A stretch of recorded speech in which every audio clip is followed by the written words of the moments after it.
বিশ্বাস তো সবথেকে বেশি করা উচিত কাদের জানেন? আপন মানুষকে। কারণ আপন মানুষকে বিশ্বাস করে বারবার ঠকে যাই।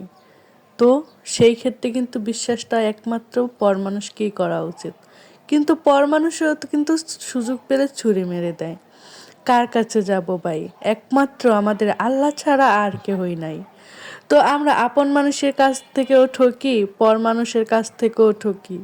তো আমাদের একমাত্র স্থান হলো আল্লাহর দরবারে হাত তুলে আল্লাহর কাছে দোয়া করার, যাতে আমরা ভালো এবং সুস্থভাবে থাকি। আল্লাহ যে কয়দিন বাঁচিয়ে রাখবে সেই কয়দিন জানি আমরা ইমানের সাথে চলতে পারি, জানি আল্লাহ পাক রব্বুল আলামিন জানি আমাদের ইমান আনার তৌফিক দান করে এবং আমরা জানি সব থেকে ভালোভাবে চলতে পারি এবং ইমানের সাথে জানি আমরা মরতে পারি। তো আজকে আমি আয়ের মাছ রান্না করলাম। তো আয়ের মাছ রান্না করতে করতে আপনাদের সাথে কিছু কথা বললাম। ভালো লাগলে অবশ্যই লাইক কমেন্ট সাবস্ক্রাইব করে দিয়ে পাশে